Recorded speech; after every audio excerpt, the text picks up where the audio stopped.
Hi friends, നിങ്ങൾ എൻ്റെ മരമുറിയുടെ ഒരു വീഡിയോ കണ്ടു കാണുമല്ലോ. അപ്പോൾ അതിനുശേഷം അവർ അവിടെ കുറച്ച് ചക്കകൾ കണ്ടു.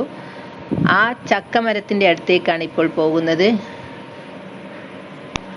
ആരും പറിക്കാനില്ലാതെ ഒരുപാട് ചക്കകൾ വീണ് കിടക്കുന്നുണ്ടായിരുന്നു. അത് കണ്ടപ്പോഴാണ് അവർക്ക് കുറച്ച് ചക്ക പറിച്ചാൽ എന്താണെന്ന് തോന്നിയത്. വെറുതെ എന്തിന് പാഴാക്കണം അല്ലേ? സാധാരണ നമ്മൾ മഴക്കാലത്തിന് മുമ്പ് ചക്ക പറിക്കണം, അല്ലെങ്കിൽ ചക്കയൊക്കെ വെള്ളം കയറി നാശകോശമാകും. മഴക്കാലമായതുകൊണ്ട് തന്നെ ആ വലിയ മരത്തിൻ്റെ മുകളിൽ കയറി പറിക്കുന്നത് ഒരു വലിയൊരു ബുദ്ധിമുട്ടുള്ള ഒരു കാര്യമാണ്.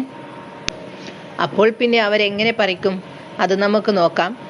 അവർക്ക് കുറച്ച് ഐഡിയാസ് ഒക്കെ ഉണ്ട് കേട്ടോ. ചക്കയ്ക്കൊക്കെ ഇപ്പോൾ വിദേശത്തൊക്കെ എന്താ വില എന്നറിയാമോ?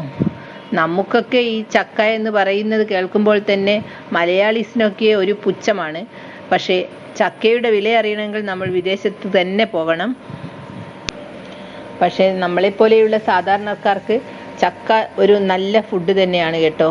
ചക്കയും മീൻകറിയുടെ കോമ്പിനേഷനും മുളകിട്ട കോമ്പിനേഷനൊക്കെ അടിപൊളിയല്ലേ, പ്രത്യേകിച്ച് ഈ മഴക്കാലത്ത്. കാന്താരി ചമ്മന്തിയും കൂടെ ഉണ്ടെങ്കിൽ പിന്നെ പറയുകയും വേണ്ട അല്ലേ? ഏതായാലും അവർ കയറൊക്കെ റെഡിയാക്കിക്കൊണ്ടിരിക്കുകയാണ്. പുതിയ ഒരു രീതിയാണ് അവർ ചക്ക പറിക്കാൻ പരീക്ഷിക്കുന്നത്. കയറെറിഞ്ഞിട്ടാണ് ചക്ക പറിക്കുന്നത്. ഏതായാലും നമ്മളൊന്നും കാണാതൊരു രീതിയാണ് കേട്ടോ. അതെന്താണെന്ന് നോക്കാം. ഇങ്ങനെയുള്ള ചക്കപ്പറി ഞാൻ ആദ്യമായിട്ടാണ് കാണുന്നത്. അവർ കൊമ്പ് കുലുക്കാൻ തുടങ്ങിയിരിക്കുന്നു. അതാ നല്ലവണ്ണം കൊമ്പ് കുലുക്കുന്നതിനനുസരിച്ച് ഇതാ ചക്ക വീണു. അതെ, അത് 2 ചക്ക വീണു എന്ന് തോന്നുന്നു. നല്ല സൗണ്ടോട് കൂടിയാണ് വീണിരിക്കുന്നത്.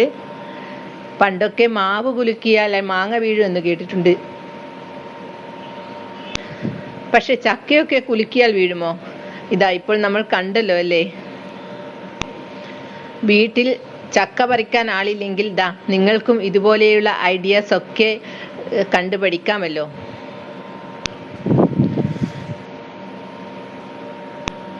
അവർ കൂടുതൽ ചക്ക ഇട്ടുകൊണ്ടിരിക്കുകയാണ്. ഏതായാലും ഇത് നല്ലൊരു സൂപ്പർ ഐഡിയയാണ്. നമുക്ക് എല്ലാവർക്കും പരീക്ഷിച്ച് നോക്കാവുന്നതാണ് വീട്ടിൽ കേട്ടോ.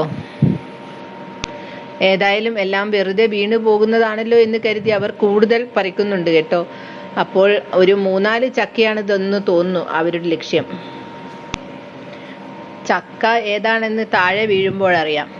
പഴുത്തതാണെങ്കിൽ താഴെ വീഴുമ്പോൾ എല്ലാം അടിഞ്ഞ് നമുക്ക് കിട്ടാൻ തന്നെ സാധ്യത കുറവാണ്. അവരാ ചക്കയോട് കയറ് ചുറ്റിയിട്ടാണ് വലിക്കുന്നത്. നമുക്ക് നല്ലൊരു ചക്കപ്പറി കാഴ്ച കിട്ടിയല്ലേ. ഇത് എൻ്റെ വീട്ടിൽ നടന്ന ഒരു സംഭവമല്ല കേട്ടോ. ഞാൻ അപ്പുറത്തെ പറമ്പിൽ കണ്ട ഒരു കാഴ്ചയാണ്. പഴഞ്ചക്കയാണെന്ന് തോന്നുന്നു. കണ്ടോ, കംപ്ലീറ്റ് അവർക്ക് കുറച്ച് ഭാഗം മാത്രമേ കിട്ടിയുള്ളൂ നിലത്ത് വീണപ്പോൾ. പഴഞ്ചക്കയൊക്കെ ഉയരത്തിൽ നിന്ന് വീണ് കഴിഞ്ഞാൽ എന്തായിരിക്കും അവസ്ഥ എന്ന് ഞാൻ പറയാതെ തന്നെ നിങ്ങൾക്ക് ഊഹിക്കാമല്ലോ.